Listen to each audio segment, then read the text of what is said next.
evening, all of you, and a very warm welcome to all of you. And thank you for joining us for this really important webinar today. And let me also take this moment to thank our speaker, BK Singalji, and our panelists, Dr. Mahesh Uppal, Alhad Apteji, and Ajit Shenoyji, for agreeing to share their thoughts on this really important subject. This webinar has been organized by Money Life Foundation. We are a 10-year-old nonprofit, and our primary goal is financial literacy, financial advocacy, consumer advocacy, and right to information. So before we begin with today's webinar, I wanted to share a couple of few important rules that I hope all of us strictly follow. We've kept all of you on mute during the session, and this is for the benefit of all the speakers and participants involved, and we'll unmute you during the Q&A. For optimal viewing, my request is please keep the webinar on speaker view. This entire meeting is being recorded, and a copy of this will be uploaded on our YouTube channel, Money Life TV. During the Q&A, my request is if you could use the raise hands button option that is available on Zoom to ask questions. You can also share your questions in the chat box as well. But my sincere request is please do not send personal questions to either the speakers or to us. Please share it only on the public forum because that's the only way we'll be able to monitor it. Also, please note your homes and your backgrounds are also visible to all of us. So if you wish to protect your privacy, then please do keep your cameras switched off as well. So without, I think, taking too much of the time, we can get into the session. I don't think I have to stress how important this topic is. The past couple of decades, and especially during the lockdown, internet has become a very indispensable tool, and it is no longer just an extra service or a luxury that people have at their homes. It's become a very integral part of our lives. In fact, the Supreme Court this year has declared internet as a fundamental right. So when it has such an important role in all our lives, it's really important that we have a say when the regulators decide to change or alter things. And today we are really fortunate that we have some stalwarts from the telecom sector to help us understand that. So I would now like to request Sucheta ma'am to please introduce our speakers for the evening. So ma'am, over to you. Hello and welcome to all of you. It gives me great pleasure to welcome Mr. B.K. Singal, the original telecom man, and that's the name of his memoir as well, which all of you must read. He's also known as the father of the Indian internet and data services.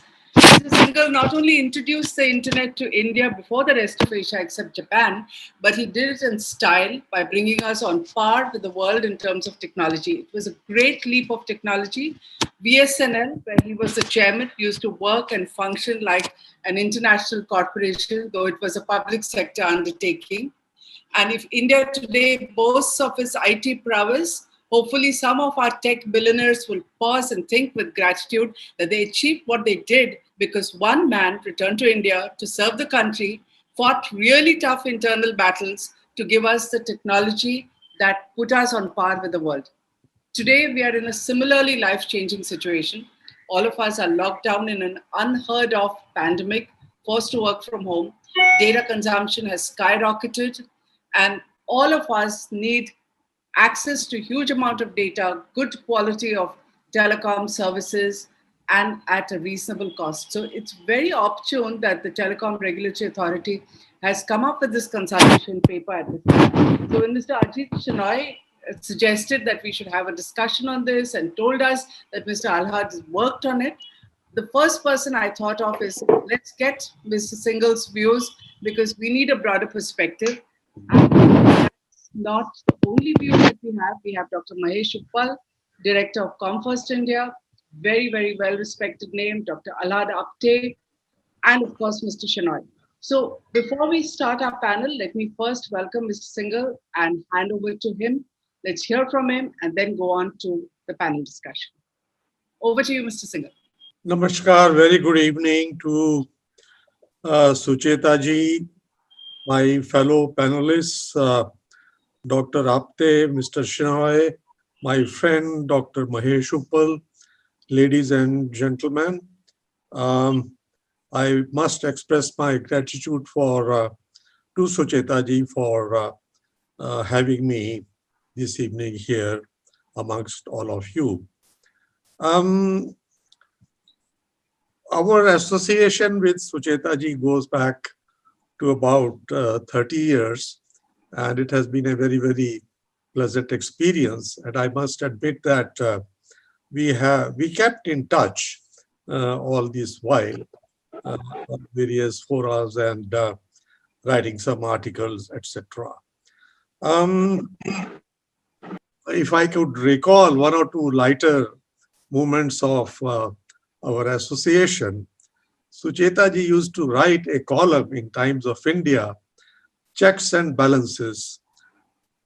Each morning as CMD, when I used to get up and pick newspapers, I would pick Times of India and see in checks and balances what is in store for me. And at times I'll spill my cup of tea because there'll be something. And the one which I would recall, which Sucheta ji would remember, is the old TIE network or old schoolboys network when we were doing the selection of the global coordinators. It so happened that the global coordinators somehow were connected to my school friends, but that was it. I would say, c'est la vie. The second time was when she asked me, we were going on our road shows, and she asked us during the Indian presentations, what is my view on iridium? And I said, it's a pie in the sky. And look, behold, it was there in the newspapers that the CMD VSNL says that it's a pie in the sky. Anyway, you see, this is also a very milestone year. It's about 25 years ago that we set upon this journey of connectivity. We have completed 25 years of cellular services. We have completed 25 years of internet services. I'm just trying to create a background before we go into the subject matter, which is the TRAI consultation document. The reason I'm trying to place before you gentlemen is that what are the lessons which we learned, or what are the elements which are important going forward as well, because nothing appears to have changed except that the demand for higher bandwidth. I think lesson number one was the affordability. If you would recall, both the cellular services as well as internet services were expensive. Along with it was the quality of service. Internet service was, to begin with, there was a lot of euphoria. It was declared as the second independence, but then the service was very poor. It resulted in literally me being torn apart everywhere.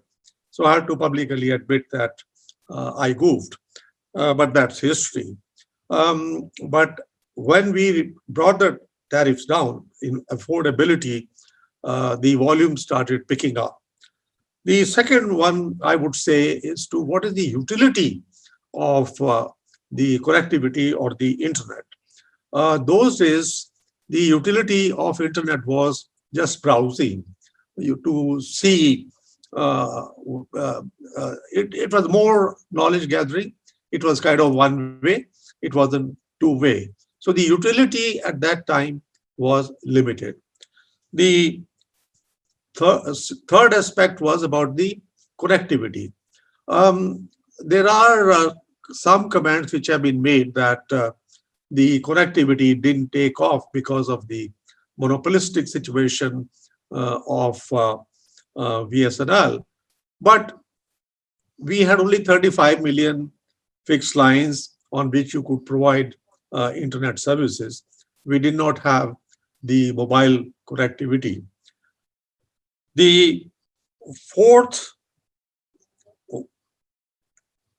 pillar of internet was content. We had only content to browse. We didn't have content for entertainment. We didn't have content for, we had very little content those days. So what was the utility?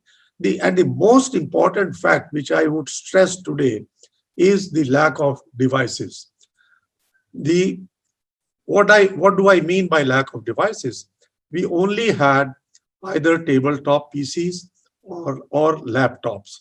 So therefore, the penetration of internet was a combination of these 5 or 6 big elements, which resulted in I won't say stunted growth, but which resulted in not a very huge growth in that time frame. But what changed to where we are today? Uh, what changed was the penetration of mobile connectivity. What changed was the penetration of smartphones, feature phones. What changed was the availability of content for both entertainment and various other applications which we see today. Anything can start with e-commerce, e-health, e-education, e-agriculture. The entire thing begins with E, and this is all possible because of the availability of this platform to access to all these E's and increasing the utility of internet. And let me just say one thing, that in 1995, 25 years ago, the knowledge industry and the cell industry, which didn't even figure in the BSC then, today is valued at about $1 trillion. It is all because of the product of these 5 pillars of connectivity. So therefore, going forward, we can add to our GDP, we can add to valuations, we can add to our riches with the increasing, let us say, utility of internet and penetration and higher bandwidths.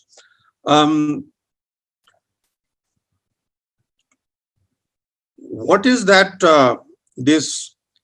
What is it that we can do with the bandwidth if there are no devices? Is the question which comes to my mind, and I think that's a question which will come back and will continue to be repeated very often in my comments, what I'm making today.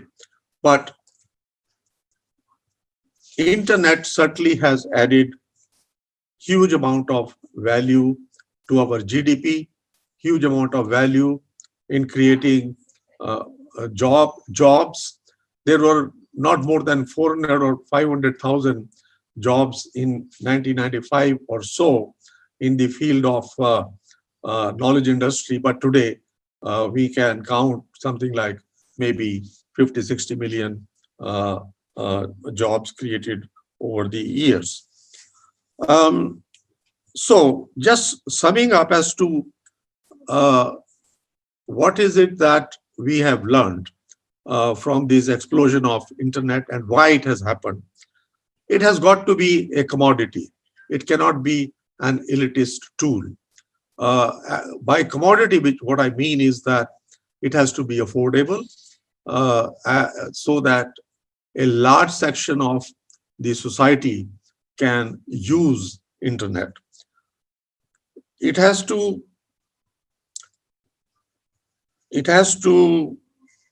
be considered as a facility. What I mean by that, considered as a facility, is can it reduce the stress on our existing infrastructure of land, sea, and air? It has to be a platform which should provide us a better quality of life than what we have seen. And I think the classic example today is that during the Corona period, what we have seen is that internet connectivity, which Sucheta ji has also mentioned, it is the internet connectivity which acted as a vehicle, which acted as a platform to provide the continuity in various services. I give an example. I don't have to visit hospital. My doctor himself tells me that please don't come. We can do a teleconsultation, which is on a face-to-face sort of video environment. So work from home.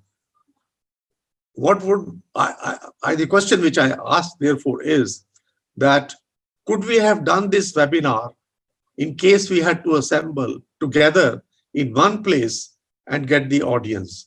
We are doing this remotely sitting, I don't know in which part of the world and in which time zone. So internet is that dimension of infrastructure which has brought better quality of life, which has brought down, I would say, expenses in terms of travel, in terms of hotels, etc. These industries may complain that it is because of the internet, but then they have also to find various other uses which they can put to have their say businesses going. The other component which I would like to mention here is the technology, the evolution of technology. And in that, I must admit that we started from dial-up connections. Then we came to leased lines, 64 kilobit leased line. Then we progressed further to bring in 2 MB leased lines. And today we talk of 100 MB leased lines. I think the consultation paper itself says minimum of 50 MB of connectivity. So it is the evolution of technology, both in terms of connectivity and most importantly, in terms of the devices. Because if we don't have the devices, the connectivity, the bandwidth which we have has absolutely no merit in the scheme of things where we are today. So I just thought that let me set the scene on what were the 5 pillars when we began providing the internet or connectivity, and what are the lessons or what we have learned during these duration of, I would say it's a long duration of 25 years, but what have we learned? And I would just add once again that market cap of 2.3 trillion today, 50% or thereabout, $1 trillion US dollars is that of the cellular industry, is that of the knowledge industry, which contributes to the market cap at BSE, and all because of connectivity, all because of bandwidth, all because of offshoring of various businesses. So let's not have any doubt that connectivity is not important. Let's not have any doubt connectivity has to be affordable. Let's not have any doubt that connectivity has to be meaningful for every section of the society. But can we have a fixation that a bandwidth requirement of 50 MB, as has been referred to in the consultation document, is that really necessary, or whether we can redefine the broad bandwidth requirements as we go along, depending upon what is the utility to a person, depending upon what is the utility to an organization, depending upon what is the utility of, say, various sectors which we have today. So having set the scene, let me move on to the document by TRAI, which is the main subject of discussion today. First of all, I think the document was released by the previous administration, which was headed by Dr. R.S. Sharma. He retired on 30th of September. So we don't know whether this document still carries the validity, or the new chairman is likely to have a relook at this document. Nonetheless, I had a quick look at the TRAI website. It still shows an open, active document on the TRAI website. So therefore, so far, there is no change that this document is going to be revisited. What is this document all about? The document is all about, there are again, uh, four elements which the document covers. One is the definition of broadband. The second one is how to create infrastructure for delivering that broadband across the country and to various users. The third one is, having created the infrastructure, how do we connect that infrastructure to a user?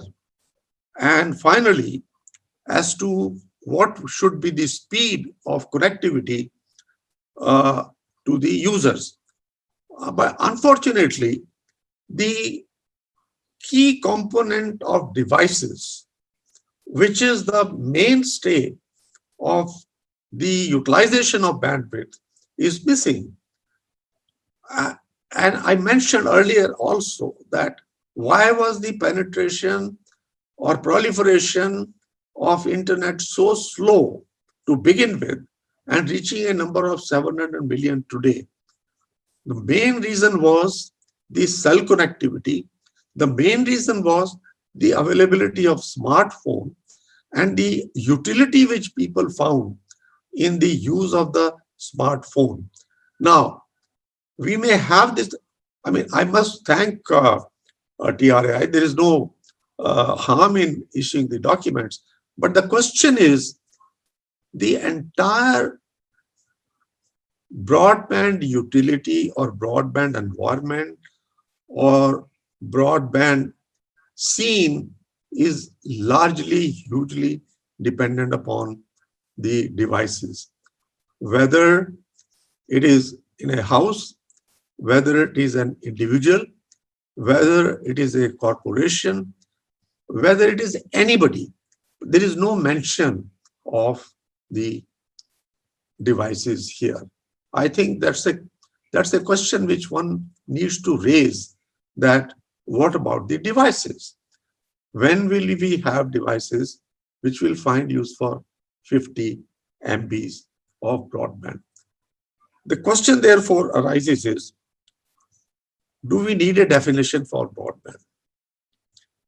Broadband is an evolution of requirement and utility. For someone, even a 36 KB connectivity may be a broadband for him. For us today, we are working this webinar on something like 20 to 25 MB bandwidth. So to fix a standard, there is no harm in having a goal that we should have this much of 50 MB of bandwidth. But to say everyone should have a 50 MB of bandwidth, wouldn't it be a kind of overkill? I think that we need to track the availability of bandwidth depending upon various utilizations, various sections of the society, and not just go that this is the bandwidth.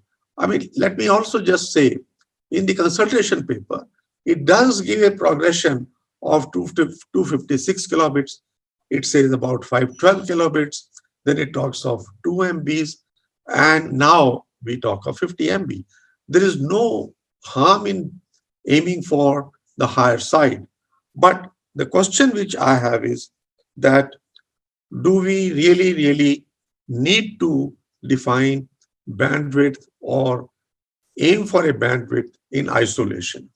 So the question one, or which we need to, I think, ask or respond to the new regulator is that, is it necessary to have a definition starting at 50 MB, or can this be linked to the utilization and the availability of devices going forward? Moving on to the second part of the consultation document is to create infrastructure for the creation of this 50 MB bandwidth. Now, do we have an inventory of the infrastructure which we possess?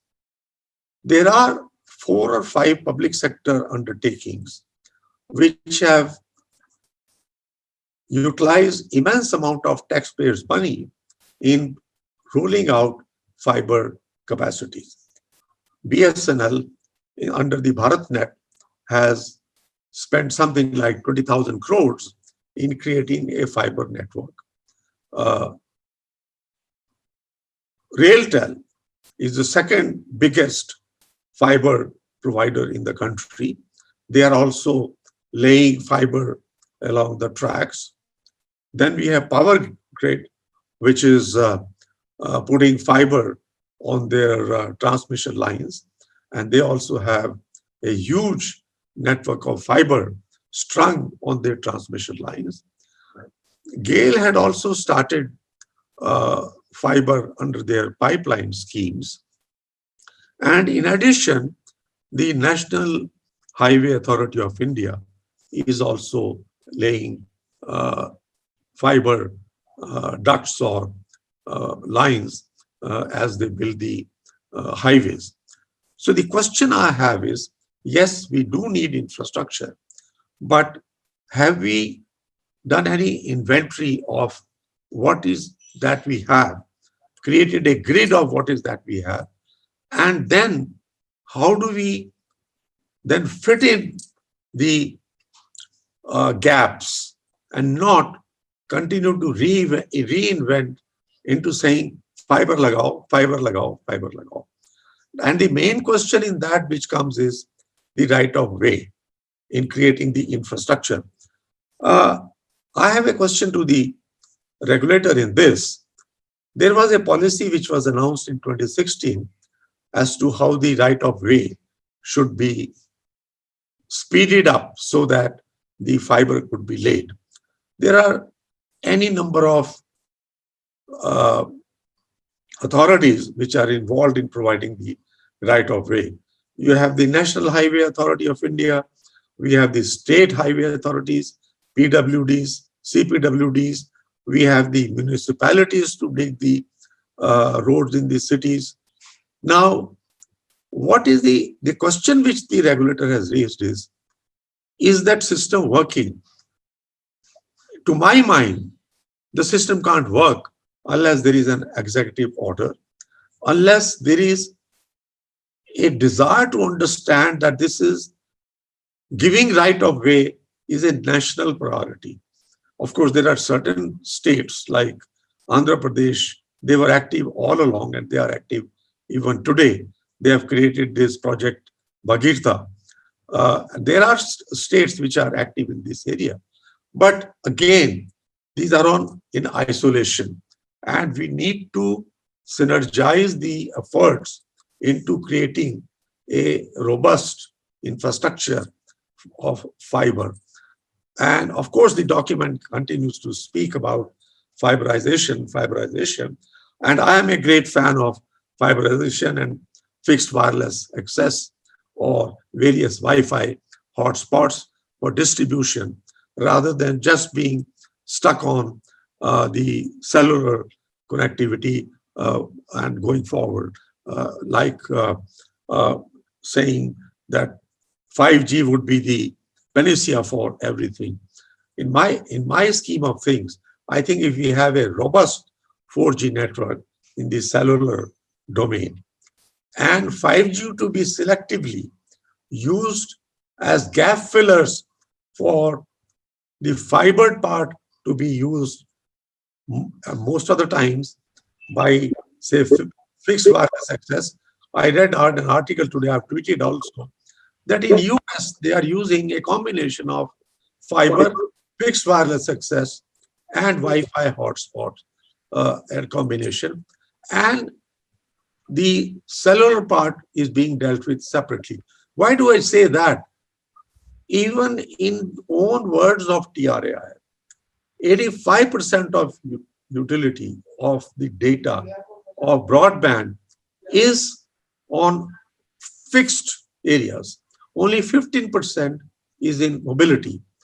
And one of these charts which is there in the document, it says all benefits of what the fiber can do low latency, unlimited bandwidth. I mean, today I have a fiber to home. I get a 100 MB bandwidth, and at any given point in time, there are 3 or 4 devices which are functioning. Even now, there are 2 or 3 devices which are on, and I face no problem in getting 2025 speed to meet my requirements. So, in terms of the infrastructure, and of course, I didn't mention about the private sector fiber, which is, I think, the biggest fiber owner is Reliance. In the earlier avatar of Reliance.com, I happen to be part of that once upon a time, and they had something like 150,000 kilometers of pipes and fiber dug in all over India. And if I recall, it was connecting about 88 or so cities on fiber. So yes, infrastructure is required. Yes, there are problems of right of way, but how to go about solving that problem is the question. And I think very specifically, the regulator has asked the impact of the 2016, let me use the word diktat, and what can be done about it. My own view is that unless there is really an executive order saying thou shalt not stop the digging of roads, maybe dig once, but the permission should be given as quickly as possible so that the infrastructure rollout takes place. Moving on to how to connect the broadband, I have very briefly touched about the fixed wireless access is one option. Wi-Fi Wi-Fi hotspots is another action possibility. Of course, under this chapter, the regulator also touches upon the mobile connectivity, but then mobile connectivity is kind of all pervasive. I think we need to look at as to how we can connect if we talk of fiberization, and then from a location which is what one calls is core network, and improving the content ratio to provide equitable bandwidth to all those who are connected, and how can we provide that connectivity by the use of technology. So there are various options which have been discussed, but these are 2 or 3 which are important to us in providing the bandwidth connectivity. And finally, it speaks about at what speeds. And it again goes back, if we create a loop, as to speed is determined by what is the definition of broadband. So for me, a speed of maybe 2 MB may be enough. For persons like Dr. Upal, maybe he would want to have 20 MB. Sucheta ji may be wanting to have 50 MB.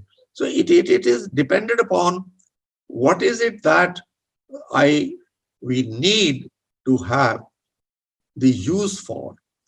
And that is where I lead to my other question, is that we need to apply technology. We don't need to be wedded to whatever technologies have been spelled out in the document, or whatever technologies are likely to come, because the evolution, as Sucheta ji mentioned in the introductory remarks, is such that maybe what we need to do with 50 MB could be done by compression and evolution of technology in 5 MB, and we may have redundant capacities all over the place. And here I would like to just give you an example. There were days when a 60 megahertz satellite transponder would be used only for 2 TV channels. Today, the same 68 megahertz transponder is used for 50 TV channels. So that's the evolution of technology. That is the efficiency created by the evolution of technology in the utilization of bandwidth, in the utilization of resources. So therefore, to treat bandwidth in isolation, to treat infrastructure in isolation, to treat connectivity in isolation, to treat speed in isolation is not the way forward. And the missing link, do we have the devices? Going forward, what will be the role of devices?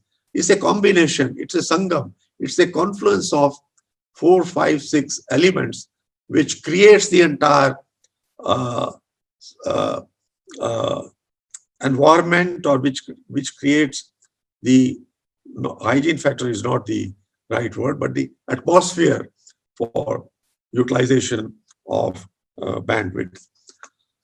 I think my time from my clock appears to be running out, but I seem to have covered most of the points which are in the TRAI document. Maybe if I have missed something, it could be taken up during the question answer session, if I may say so. I have consumed about 37, 38 minutes. So I think I'll better stop here. Thank you very much, Mr. Singhal. That was an excellent perspective and very amazing insights on definitions, utilization, and thinking ahead in terms of what is going to happen about technology. May I now invite Dr. Mahesh Uppal, who's an extremely well-known and highly regarded expert in communication policy and regulation. He is the founder director of ComFirst India. He has contributed extensively to the process of creating the Telecom Regulatory Authority of India in the first place.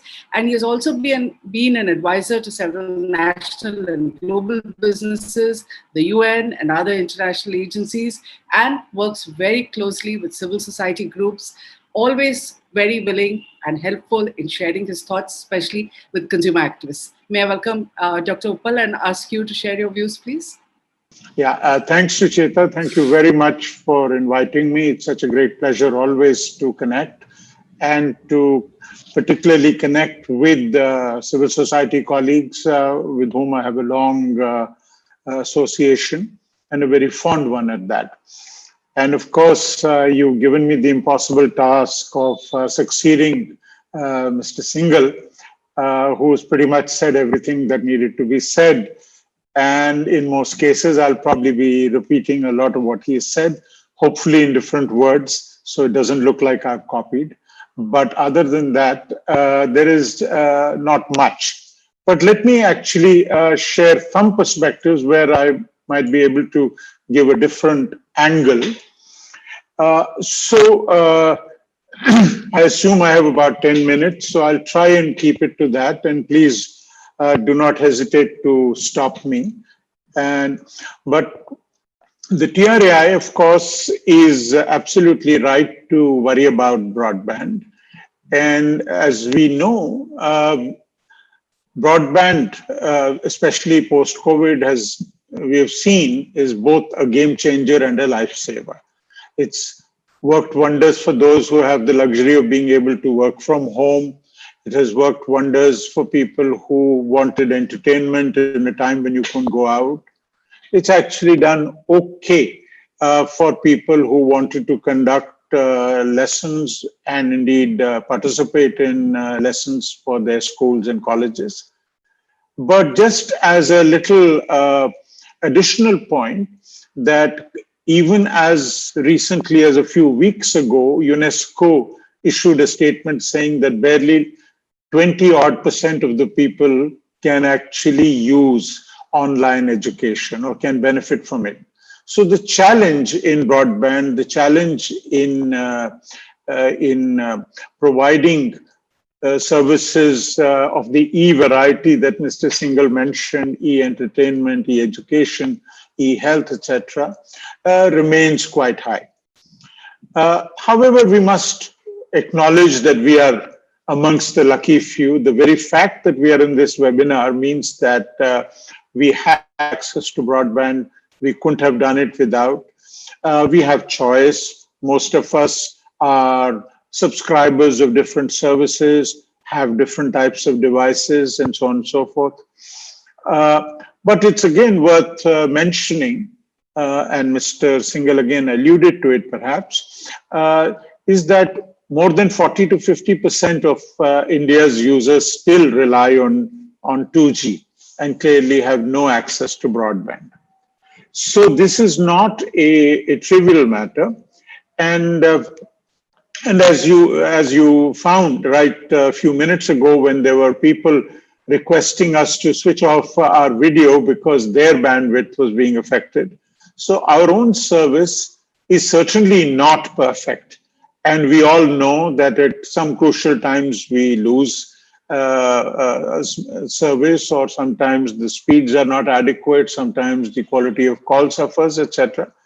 But again, we are complaining in the light of our experience of actually having enjoyed reasonable quality of service, especially as far as the middle classes are concerned, people in the cities are concerned, and so on. Now, the issue, of course, as Mr. Singhal so eloquently put it, is actually not just access, it is affordable access. And, sorry. And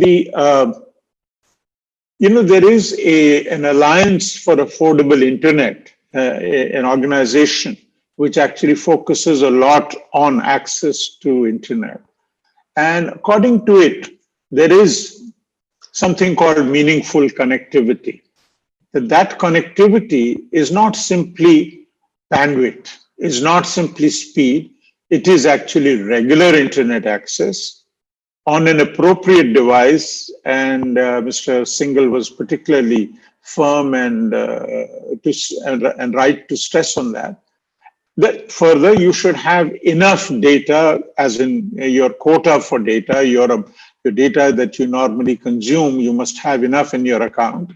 And of course, your speed must be adequate. So speed is only one of the many parameters, or one of the at least 4 parameters that constitutes meaningful connectivity. And again, as Mr. Singhal mentioned, the TRAI has focused on some, but not all of these things, and that remains an issue. The point again that Mr. Singhal made, and I agree wholeheartedly with, is that broadband speed has very limited value for an ordinary consumer or indeed anybody else. And there are several reasons. The main reason, ironically, is that even though the TRAI has now defined, or till now our definition of broadband is 512K, you and I all know that the speeds that we are getting is much, much higher.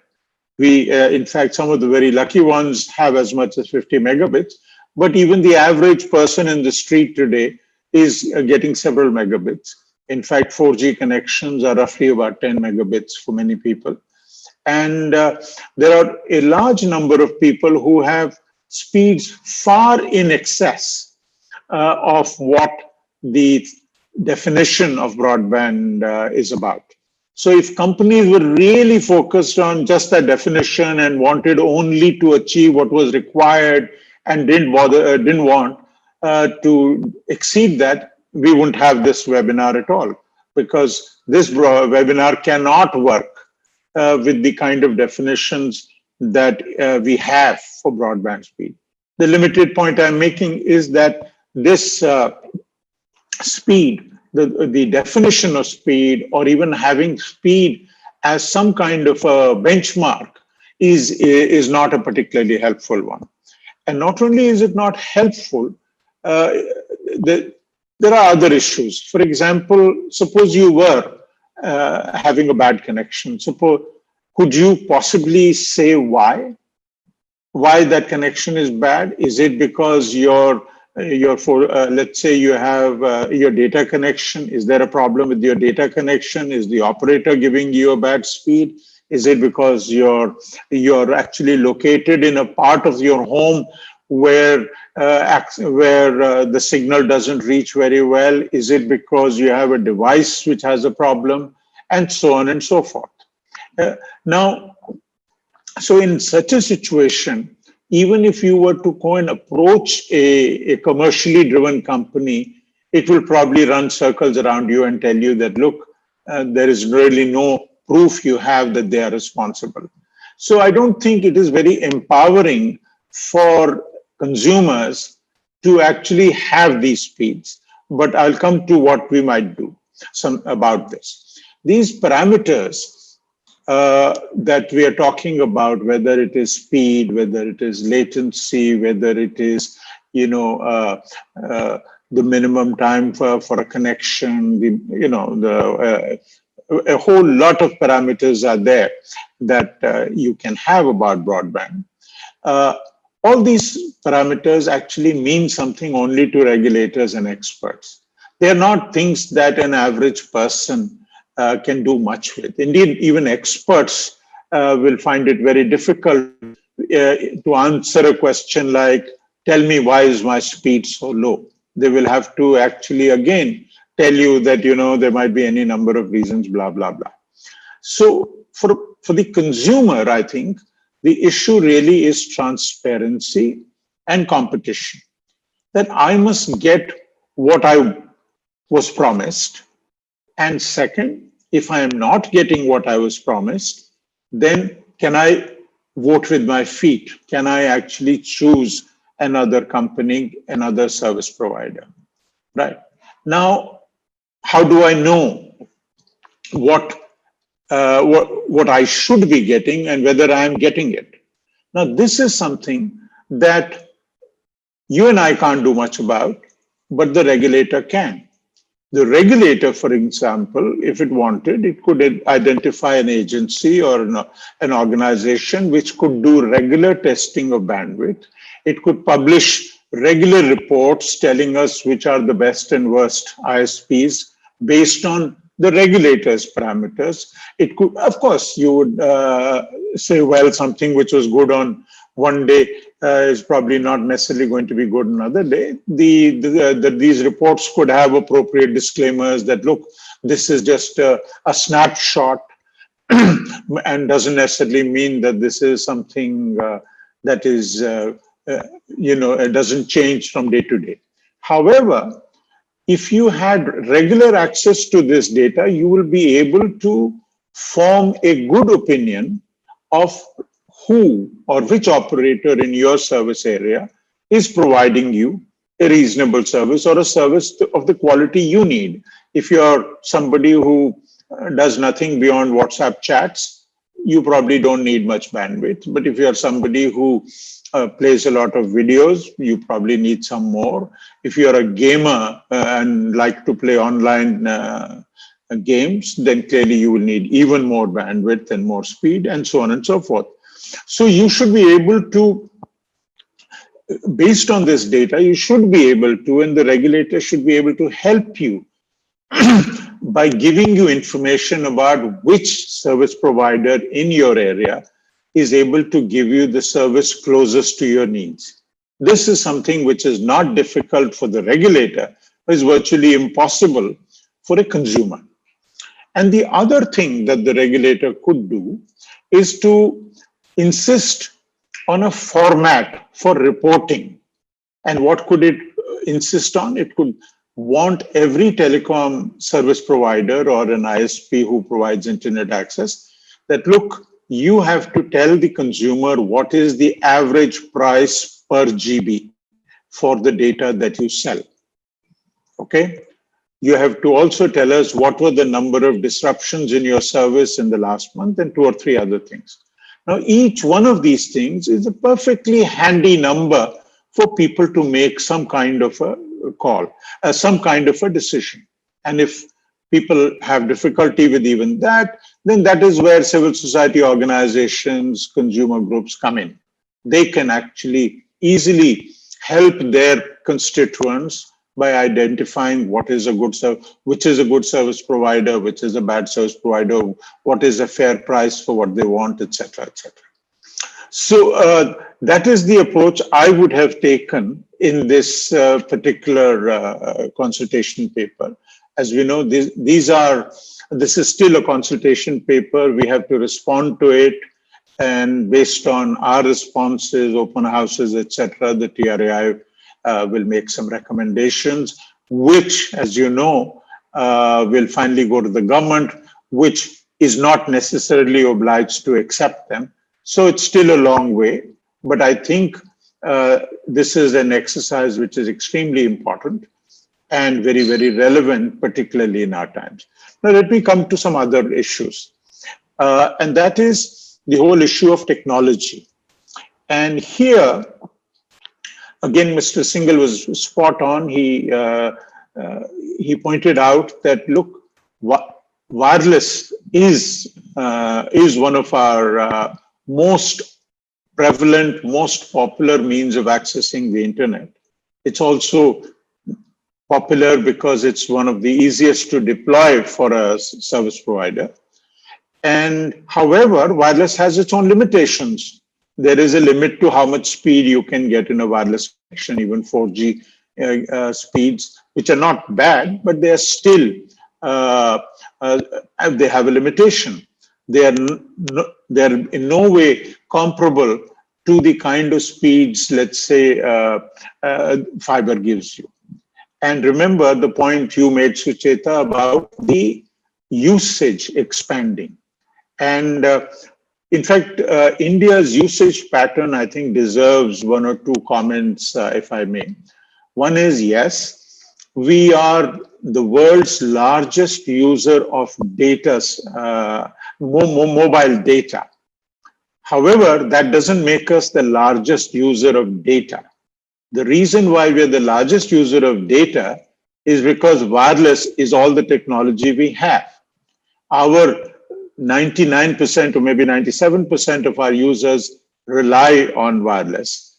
And one of the corollaries of what we are saying, by saying that we are some of the highest users of data, we are also implying the kind of pressure we have on our networks and what going forward will be the challenges. And the TRA is absolutely right, as was Mr. Singhal before me, to highlight why we need to ensure that access to fiber increases. And he also made a very important point, which I feel I should comment on, and which is this, that a large amount of fiber that we have access to, or that is, sorry, we do not have access to, but is available, is in fact available from PSUs. And that is whether it is BSNL, whether it is Power Grid, whether it is Gas Authority, whether it is Highway Authority, and so on and so forth. And we do need to ask a question, both from our telecom policymakers as well as the management of these companies, as to why this capacity is not better used.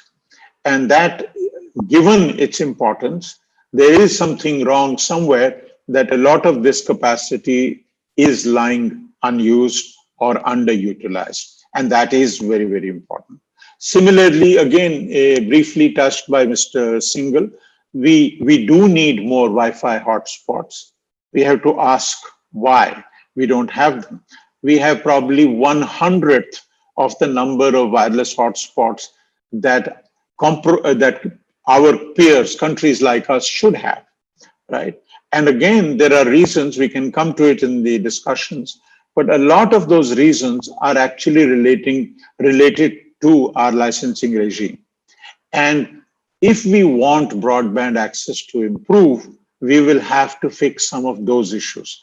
For example, today, it is not possible for an average person who wants to provide wireless hotspots to do so easily, because the rules for accessing bandwidth from the existing players are a bit complex. The for resale are complex, and so on and so forth. We will come to all that if time permits and if there is interest. So that is another point. The third thing is, of course, about the infrastructure itself, which is, again, something Mr. Singhal was very eloquent about. And as he mentioned, the real challenge is the rights of way, because any kind of laying down of fiber or cable or anything like that requires extensive digging of roads and so on and so forth. And each one of them is very disruptive. And of course, all this is controlled by local agencies, whether it is, as was pointed out, local municipalities, CPWD, or state governments, army, environments, all kinds of people determine whether you can dig in a road. I'm told to dig in central Delhi, say Lachan's Delhi, you might require as much as 1 crore rupees per kilometer, might be the cost of laying that fiber. So, and this is not about the cost of fiber, this is the cost of laying it. So these are huge issues. Now, one of the challenges here, again, Mr. Singhal alluded to it, but I'll give a slightly different angle to this. Of course, the challenges, one of the challenges is that land and all these rights of way are state subjects. That is, telecom is a central subject, but all issues relating to digging of roads, etc., rights of way are state subjects. And there is no way that the central government can actually force the state governments to actually change their rules. They can at best advise. There are some norms that the DoT created in 2016. The TRAI mentions them. But of course, they're not enforceable because, as we mentioned, the states do not have to take any kind of orders on this from the state. Now, what is the option? One is this an ordinance or something like that. I would have a slightly different view. A central diktat also may not work because we have a federal structure. But what might work, and what is in fact an agency similar to the GST Council. Recall that when we were trying to move to GST, we had exactly the same problems. We had the kind of services that were coming under the GST were, a large number of them were state subjects, and if the states didn't come on board, you could not have a nationwide GST. And this was recognized upfront, and a GST council was created, which had membership at the highest levels from state governments, and chief ministers themselves were involved, etc. And we were able then to agree to come up with some legislation where there was a state buy-in. So something like that will be required if we want that. Because the truth is, again, states like Andhra, states in the south generally, some other states, I'm told Orissa is very good, Jharkhand is quite good, have actually very progressive policies about rights of way. But many important states do not. And that is holding up the rollout of infrastructure. And that is something given the importance of broadband, we cannot afford. So we do need to deal with this problem upfront. So in this case, we will require not just the state governments and the central government to work with it, but probably the operators themselves will have to be a part of this exercise. And if they can somehow agree on enforceable rules, then we have a chance of expanding this infrastructure. So I've covered a fair number of issues that the TRAI consultation paper has raised and what Mr. Singhal also spoke about. My view is as I tried to indicate, there are a whole lot of things which actually, thankfully for us, have happened in spite of their not being good or very tough try regulation. And as I mentioned, speed is one clear case where the speeds that the operators are required to have and the ones that they do have in public are entirely different. We have many times more, many times higher speed than, and the reason is not because the telcos are philanthropists or are somehow charitable organizations, not by a long shot. They're doing it because there is money to be made. So the point I'm making is that there is a part of this broadband market which is working reasonably well, and where consumers are managing to get services and those services are systematically improving. But there are parts of this market which are not working. For example, they are not working for 2G customers, they are not working in rural areas, they are not working in remote areas, they are not working for fiber rollout, where just because the consumer wants it or whether the telco is willing to provide fiber, that this will happen, it won't. So my conclusion, therefore, for this presentation is that the TRAI, we must tell them to please let things that the markets are doing well, leave them alone, but please focus on those important areas where the markets are not working. And if you do that, then we will have a broadband infrastructure that we all need and deserve. Thank you. Thank you very much, Dr. Uppal. I think you touched on several very, very key points. And I think one of the issues that you raised, which is so important, is that you can have a policy at the TRAI level, but implementing it on the ground is a different cup of tea altogether.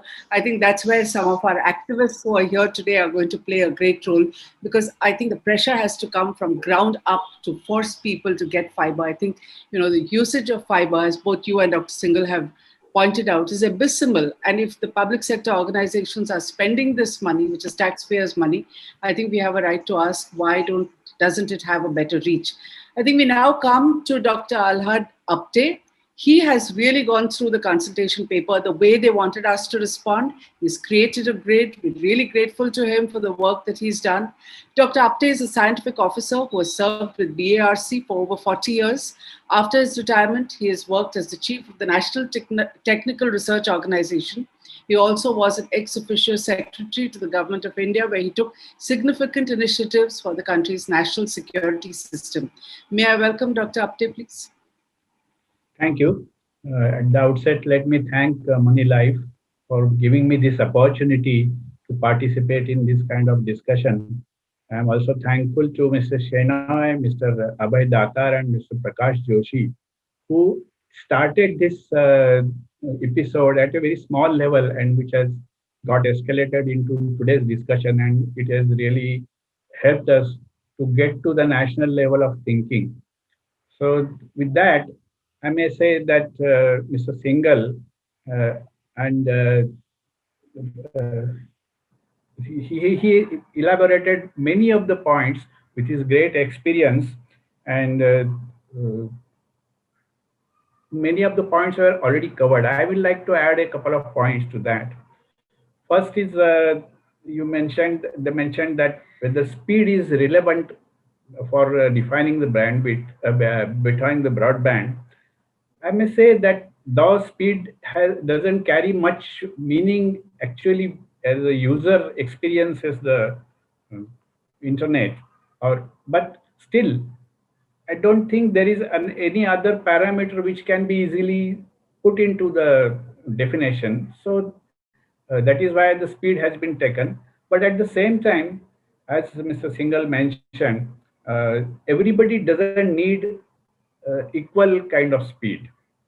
So that is why in my response to this questionnaire, I'd put up whether we can define different categories of broadband, and because depending on the needs of the people and progress of the technology, we can keep on revising these speeds.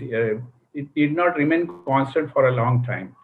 So that is one point which I would like to make. Another thing is, although we mentioned some speeds, we mentioned we were getting 25 megabits or 50 megabits, but at the same time, do we get the performance commensurate with the speeds which we are subscribing to? And this is one point even brought out by the TRI paper, that whether there should be any mechanism to measure the performance, or what in technical terms they call quality of service, which we are familiar with speed and latency. There are other things like error rates, but finally, if you want to see, a user should get good experience of using the broadband services. In that case, whether there should be any mechanism to measure and identify the parameters which are responsible for defining the user experience rather than just defining the speed. User experience in terms of whether now, for example, we say we get 25 megabits, 50 megabits, but there are some soft problems which are coming, which every user, I'm sure all of us must be experiencing. Even this webinar itself, a couple of times I got an error message on my screen, your internet is unstable. Now, this kind of soft problems which do come, it is difficult to establish those problems and get them resolved. So whether there should be any mechanism to identify these kind of problems, and whether telecom regulatory authority should receive reports, like as Mr. Uppal also mentioned, that TRAI should regularly receive reports from the service providers as to certain things like utilization and quality of service which they are providing. I know that this is a little tricky and little difficult issue. It's not easy to measure the exact contribution of the particular service provider to these problems or to the parameters, because if you get connected to some servers, right from that server to your own end device, everything contributes to the user experience here. So it is not very easy, but we can really evolve a method how to, right now we get a lot of applications for measuring speed of your bandwidth. It just measures the speed between your end device and the point of presence of the service provider. But whether we can have certain system to measure end-to-end performance of the service provider, whatever out of the total link, whatever part that service provider's infrastructure works contributes. So that is another point which I wanted to highlight. This third issue which I would like to say is the cyber security. It is not, all of us say it is not part of telecom, but let us, as Mr. Singhal mentioned, let us not look at the things in isolation, because I know many users are not using many of the online services because of the threat they feel from the cyber security aspects of the services, and that is why this is one of the reasons also I find that there is a low utilization of these services. Also, these end devices, small end devices, mobile phones and laptops, they are soft targets for cyber security related breaches, and that is why it is important to have cyber security of end devices taken into account while we are talking about broadband, although it is not directly connected with TRAI as such. But before just putting it aside, let us see whether now when you purchase mobile or a laptop, a lot of built-in applications come up in that, whether we are using all of them or not, but you cannot even uninstall them. Can we have some mandate that we should have some cybersecurity related antivirus or some anti-malware application built into the devices when they are sold. And because this will give some assurance to users, and also a lot of problems are generated because of breaches of cybersecurity. Overall, it will overall help the situation. So this is another point which I wanted to make. Mr. Uppal suggested a very good point about infrastructure creation. Infrastructure today, the TRAI paper talks mostly about right of way, and I think it's a very important issue because of multiple authorities which are dealing with the issue. And he suggested a nice way, like creating a telecom infrastructure council of some kind, like a GST council. I think that is very important to spread fiber optic network. Finally, I think fiber optic and wireless, a combination of these two only is going to work best for the situation. That fiber optic can be taken to wherever maximum reach, but the last mile can be using either fixed wireless or mobile wireless or Wi-Fi and that kind of thing. So this right of way issue is very important. Creating more and more infrastructure is very important, because finally, if we say we should have a good broadband infrastructure or good broadband services in the country, it's not only the TRAI paper talks of a very restricted kind of scenario, only some points they have taken up, but finally you have to see how it reaches every user in the country. Especially now with this pandemic, we find online education gaining importance. And as Mr. Uppal mentioned, there are hardly 20% people who can be online for education. So it is depriving 80% from this education during such periods. So reach of the, and its affordability also, this particular consultation paper doesn't cover much, just is mentions in one point, but affordability and reach of the broadband is very important. But one more important point is user education. Because there are many users who would like to use broadband, but then easily there has to be some guidance to them how best they can utilize for their own purpose. So all these aspects are important.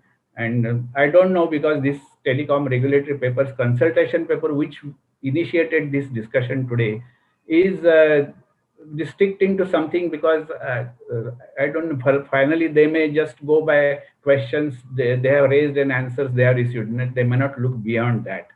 But how we can expand the scope of the discussion beyond this telecom TRAI's paper, that's also an important aspect we have to consider. How we can go broader in the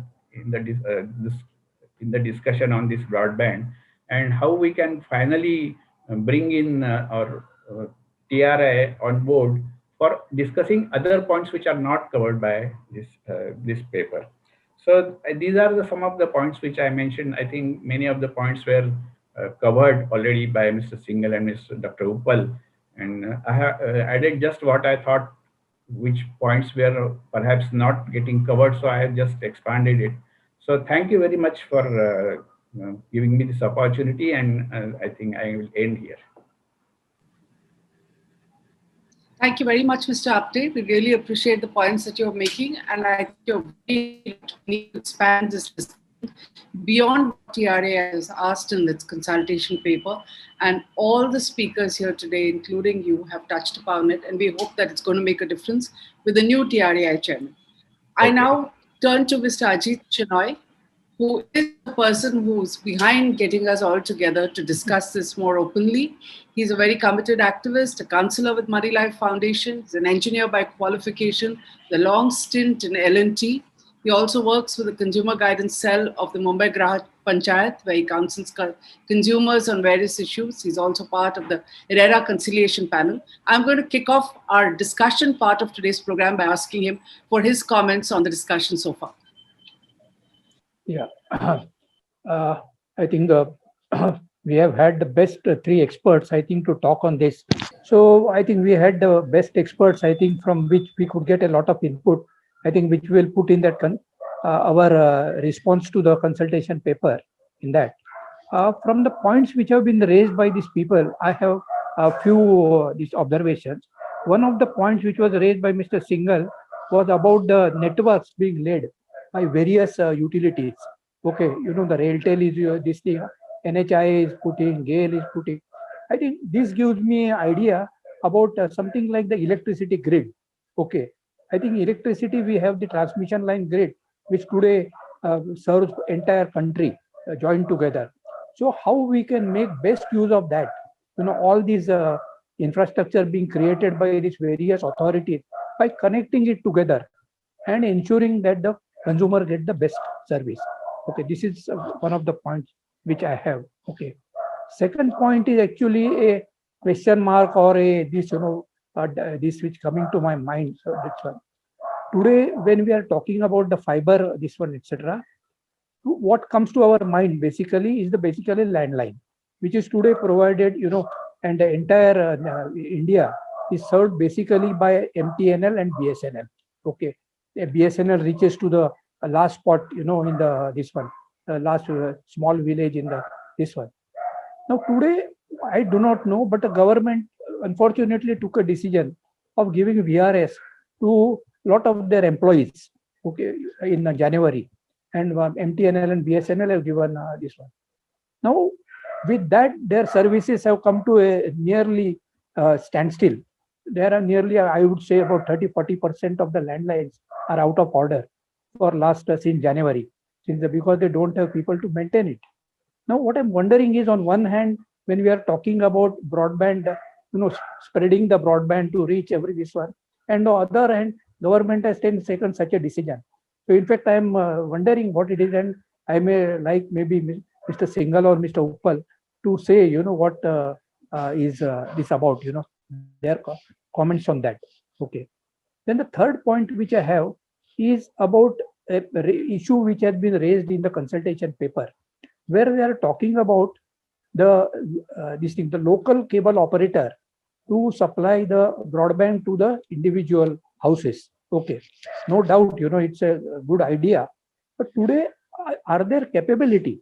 Today, if you see the, you know, I don't know, but this is where, you know, we require input from all the consumers to give a input to TRAI, because today the cable operators, what the job today is basically just giving a connection to your house, you know, and the way the cables are laid and all that, they are not laid properly. They are just laid from one building to another and all that, a jumble of cables connected to your house, and that person only comes to your house, collects the money every month, and just sends it to the main distributor who is there.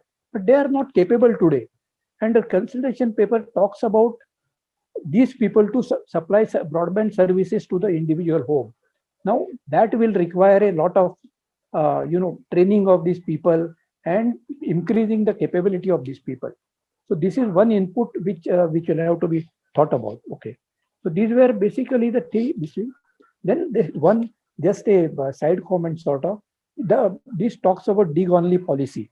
Okay, now I have worked on a this one. I was on the Apex committee, Roads Apex committee of Bombay Municipal Corporation. Okay, where one of the major issue has been, you know, because it was inter-utility coordination committee, and one of the this thing was digging of the roads. Sorry, yeah, digging of the roads. And it has been known that, you know, the moment monsoon is over, you find the roads dug up. Now, when we are going to lay such a fiber optic network and all that, how it is that we are going to ensure that that network is not damaged? Okay, because that seems to be the, you know, most loved hobby of our all local undertakings. So I think this is one issue which I think need to be looked into. Okay, thank you. Thank you, Mr. Shenoy. I think today's discussion has one of the important features of today's discussion is that we have so many telecom and consumer activists here today. And I think we need to start by giving one or two of them at least a chance to voice what they have to say before we open it up to reactions from Mr. Singhal and Dr. Uppal and Mr. Apte. May I ask Arvind to start with Dilip Modi and unmute him so that we hear from him? Yeah, yes, ma'am. Hello, can you hear me? Yeah, yes, sir. Yes, sir. We can hear you. You can share. Right. Good evening, all of you, especially a warm welcome to Mr. Singhal. I met him in his office way back in early 90s as part of the British Telecom delegation that had come to discuss stuff with BSNL. So welcome, sir, and thank you for your talk. My main question was essentially that we are doing all these things in isolation. And there are 6 or 7 things that I listed, which are required to create a what you call integrated broadband network for the Indian customers. And if I list them out very quickly, although I listed the questions, is first of all is the availability of spectrum. Yes, spectrum is available. Yes, the government agencies also use spectrum, and these are in some ways partitioned. That needs to be a little bit more of a unification so that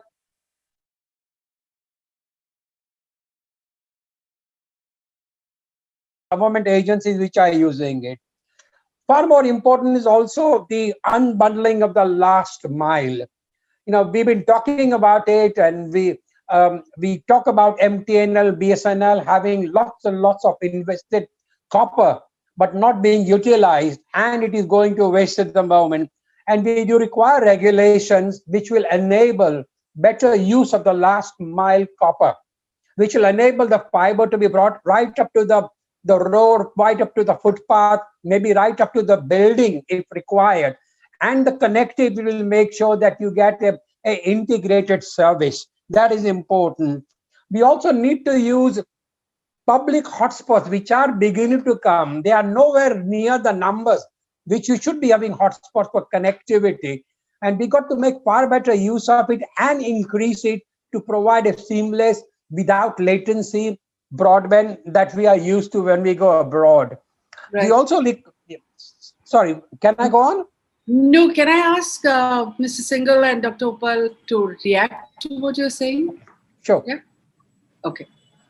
I think what Mr. Modi has, first of all, thank you, Mr. Modi, for recalling our visits.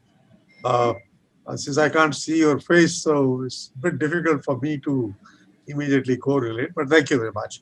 I think you have raised 3-4 very valid points, and we have alluded to them in our presentation as well, is about the availability of spectrum.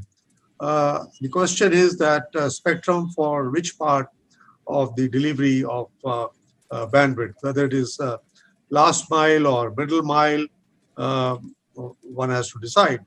The stress or the burden on spectrum can be, I think, reduced in case we go in for a mix of fiber and fixed wireless access in very short distances, as well as Wi-Fi hotspots, and not go completely whole hog for provision of broadband services just by the use of for the sake of mobility. So yes, we do need spectrum, but I think it has got to be judiciously allocated, and we need to rethink where this spectrum is really required. Is it required in every situation, or is it required in certain situation? I think that's where there is a mismatch in the thinking of the government, the regulator, etc. I think these are 3 questions which you had raised, and the public hotspot. Yes, that I think Dr. Uppal has also mentioned, and I'll very briefly touch upon. I think that's the way to go, the public hotspots. Maybe there can be a nominal charge for using the hotspots, but at least the proliferation or penetration or connectivity can improve immensely if public hotspots are created. That's my view. There is one more point which I think I was just browsing through the chat box. Sucheta ji, if you don't mind addressing that question, I wanted to mention this in my initial remarks, is about the tariffing of the data. You see, why can't data be tariffed in a manner in which we have tariffed electricity, we have tariffed gas, we have tariffed water? Why can't it be done in a similar manner? You see, today what you see is we get packages from the operators, 400 GB plan or 200 GB plan. Now, they are only bothered about their revenue assurance, but they are not bothered as to, by making such offers, whether we are really going to use 400 GB. Of course, there is in the chat box, there is a mention as to why can't the data usage is about 12 GB per day. But even then it falls short of 360 GB per month. But not all cases, there should be a mechanism. I think Dr. Apte also had raised this question of how do we tariff the data utilization. It should become a measurable commodity. It shouldn't be left alone to the packages. I think the days of packages or revenue assurance are over. We have to see other ways of making money or creating revenues, which can be done in case we start treating data as a utility. That's my comment on. I saw the chat box, so I thought I might as well comment at this stage. Excellent. In fact, I was going to suggest that if any of the speakers have seen the chat box and want to react to it. So Dr. Uppal, I'm sure you've been also looking at the questions. Is there anything that you would like to react to specifically? Is that right? Yeah. So I agree with the points made by Mr. Singhal and also the concerns that Mr. Modi mentioned. Now, there is a problem here about the whole business of whether it is cable operators, whether it is Wi-Fi hotspots. And this is something which I wish the consumer organizations, as indeed the regulator, should be worried about. And that is this which hasn't come up. See, India has a telecom licensing regime, which for all the main operators, which are the wireless operators, the fixed line operators, etc., ISPs, involves them sharing an AGR, sharing a share of their revenues as fees. Now, what this has meant is that anybody who, for one reason or the other, cannot afford to share it or whose business is too small and needs incentive, that person is automatically excluded. And what am I talking about? For example, the Wi-Fi hotspot business is something which can easily be done at the retail end. Maybe the local chaiwala can do it. Even in fact, the UK has a method whereby even homes, individual people can share their Wi-Fi connection with people passing that street. Now, unfortunately, all these things mean that you're technically providing internet access. The license rules require that you should first get a license, you should pay a fee, then you should undertake to comply with the whole range of regulations about reporting, about security, all that, and share a percentage of your revenues. Now, all that is totally something that a big telco can agree to, but a small player can't. And in fact, it is the small player, whether it is the cable operator, whether it is the Wi-Fi hotspot player or anybody else like that, is the one who we want to empower. Unfortunately, our own licensing regime has created the problems that are preventing this. And what is also happening is that the telco has become the barrier to reform. Now, every time there is somebody who wants to provide a Wi-Fi hotspot, any time a cable or guy wants to do something, it's the telco which says, sorry, mate, you can't do it. Because if you want to do it, you have to come on our terms. We pay so much for entry, we pay so much in license fees and so on and so forth. And the truth is that if you ask those kinds of payments, that service is stillborn. It won't work. So we do need to fix that. The other thing is about this whole cable operator thing. Mr. Modi mentioned this. I thought I'll mention it to him, and I was mentioning it to Mr. Singhal the other day. In fact, I live in a place where the telco, as well as, in fact, BSNL, as well as the major telcos, cannot provide fiber. In fact, the only fiber I have is actually the fiber provided by the cable operator, who, surprise, surprise, is providing me the best ever quality of service that I enjoyed at the cheapest of prices. I pay less than most people, and I have a stable connection. I pay online. So these things are possible. Unfortunately, our regulatory regime requires so much compliance and so much extra cost that it is preventing people from playing a constructive role in the expansion of broadband. And this is something that we really urgently need to deal with. Thank you, Dr. Uppal. I'm very happy to welcome Mr. Ramani Iyer, who's been with MTNL, and he wants to make some points. May I request him to speak next? And then Dr. Prakash Munshi. Thank you, Ms. Dalal. I agree with all the experts who have talked about the various issues. Particularly, I want to emphasize on the devices issue, because particularly during the lockdown, the broadband has become virtually the lifeline for most of the senior citizens. Today, a smartphone, as it is today, the Android based or anything, is quite intimidating for a senior citizen to use. We need to get much cheaper. See, we have ordinary phones which are meant for seniors, which are very simple and affordable. But the smarter ones, which are required for a Zoom or any service delivery, they are still not available at an affordable price. And all the facilities which an Android phone gives today are perhaps not necessary for simple delivery of services to a senior citizen. So devices need some special attention, and there is no mention of that in the consultation paper. The second one is, although it talks about speed, there is no mention of the downtime or the availability time also, but there is a mention of the latency that itself is not enough.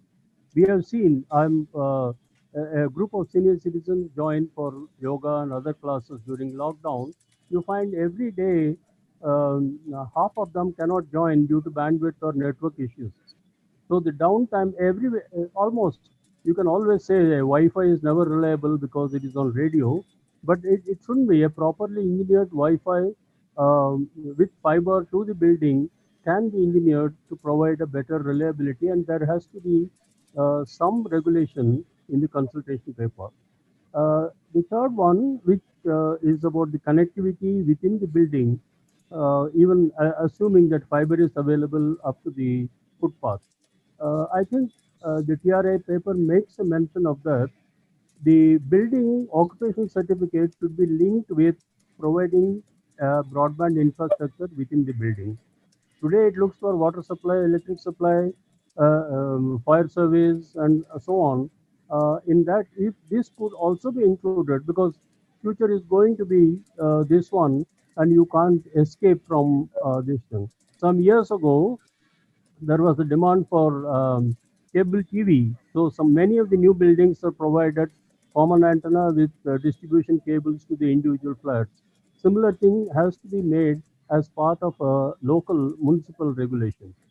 The last one, most of these services which are operating on the internet, like Zoom or MS Soft Meet or anything, today most of them are free. So to that extent, everyone, it is becoming affordable for all of them. but I don't think it will remain free forever. So TRIA has to address itself on the affordability and the tariff structure for them. Thank you very much. Thank you, Ms. Dalal, for the time. Thank you very much, Mr. Iyer. We really appreciate those perspectives coming as they do from even a regulatory perspective and what the government needs to think about. And you have really studied the consultation paper very well. Are there any comments on this from Mr. Singhal and Dr. Uppal, or we move to the next speaker? I think, first of all, I can't see Mr. Ramnia here. We've spent a lot of time together. He's raised some very interesting and very, very valid questions about the in-building coverage, the devices which we discussed. Maybe we should take these things up. Let them not get buried in this present consultation document. Another point which I think Dr. Uppal made about the levies and various license issues. You see, today the AGR calculation and what the government is doing is taking away 33% of your revenues in their kitty.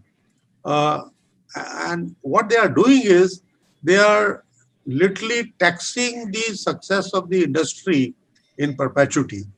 What I have been advocating is, and it can gel well with whatever we are discussing, is that why can't there be another approach to the levies and taxation going forward, like revenue neutralization?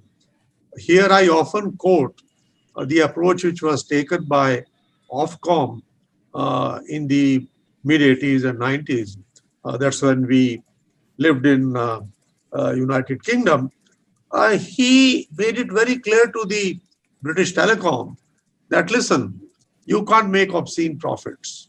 So if you make obscene profits, we'll take it away from you in windfall taxes. But if you are not doing well, we'll not tax you the way we have taxed you. And also in terms of tariffing, they had put that the tariff has to be inflation linked.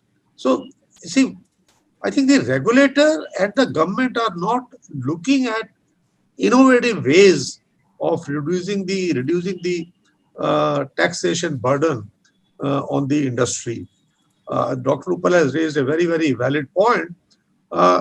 This is another aspect, maybe, if in the TRI consultation, somehow we could slip in as to from where the investments would come. I mean, they talk about $100 billion of investment, but in case 33% of that has to go into the coffers of the government after putting in money, that's a little bit, to my mind, I've been saying it fairly loudly in my tweets and various other forums, is to look at the way government today is levying taxes on the industry at about 30%.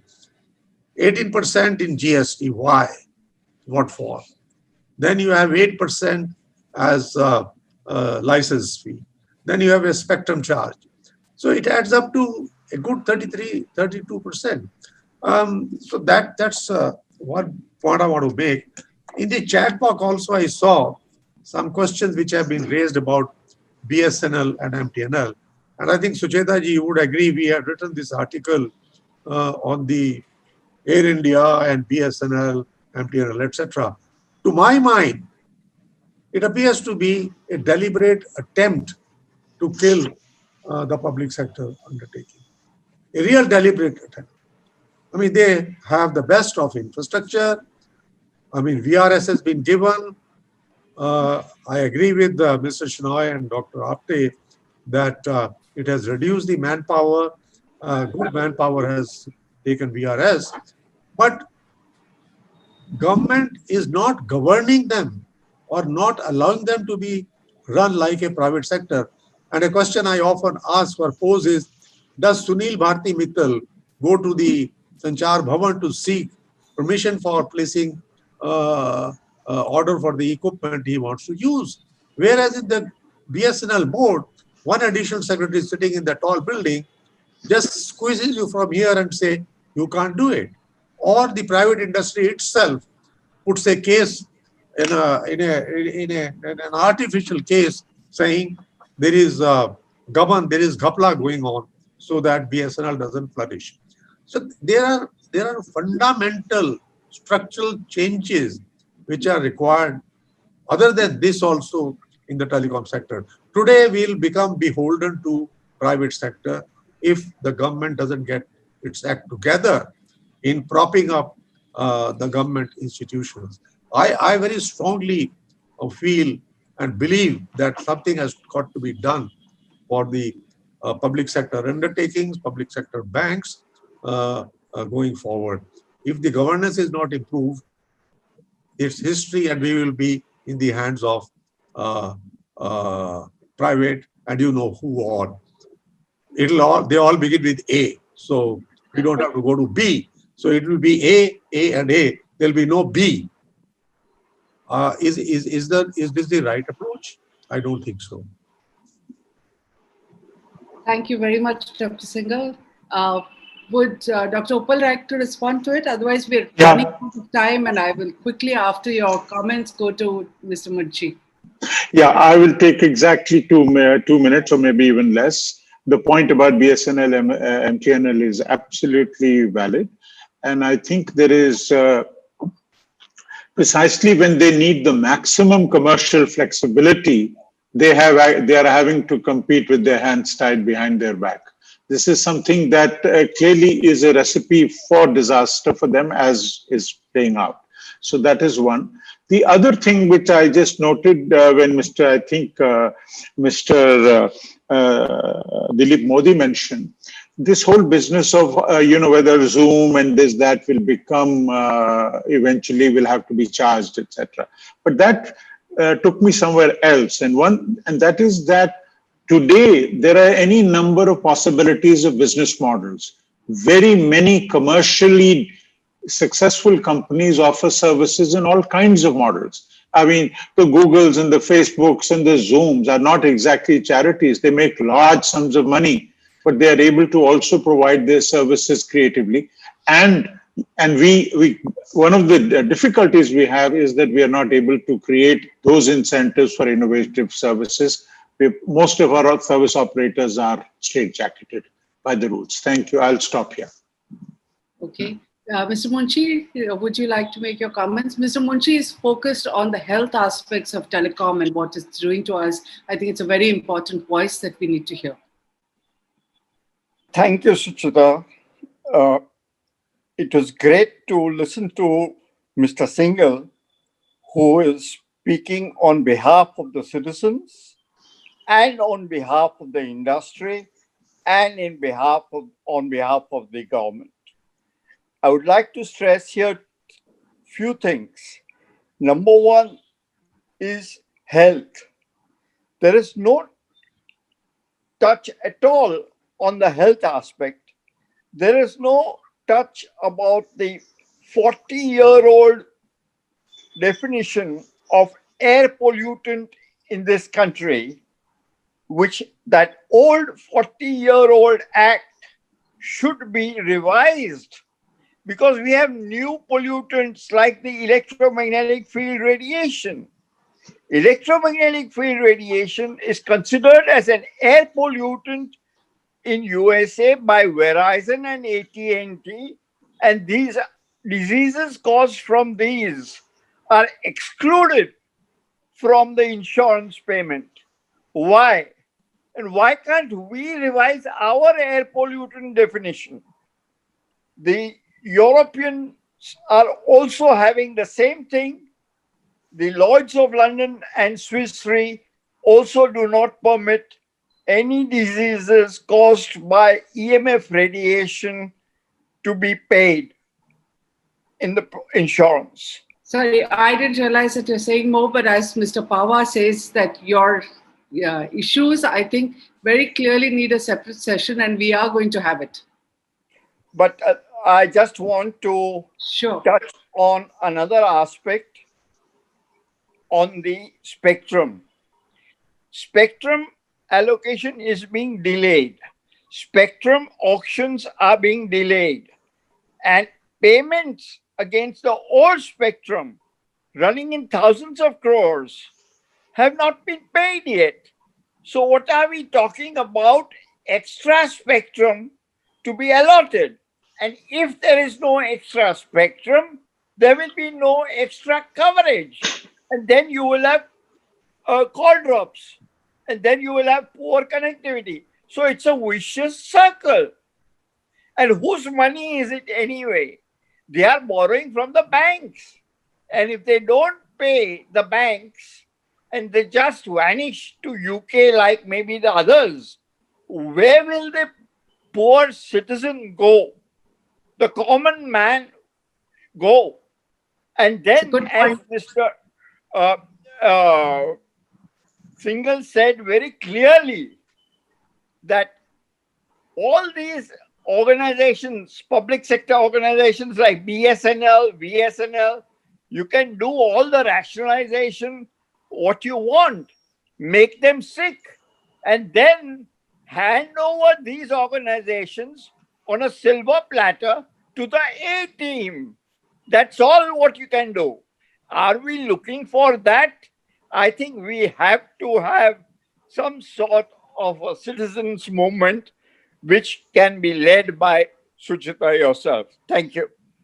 Thank you very much, Mr. Munshi. There'll be too many movements that I need to lead in that case. But we've had a wonderful session today, and we have really completely run out of time. And so we have to close it here. I'm really privileged that we've had so many experts, activists who have come here and spoken. And I think some of the people on the chat have mentioned that we need to put all this together and send it to TRAI. I'm going to ask my colleague Akshay to do that. We'll listen to the recording, we'll put it together, we will share it with all the speakers and make a note which we can send in addition to what Mr. Apte has sent to us already. And with this, may I bring this session to an end. Thank you again, Mr. Singhal, for this great perspective. Thank you, Dr. Uppal, for joining us. Mr. Apte, for the hard work that you have done and your perspective. All the activists and Mr. Shenoy. With this, thank you and good night.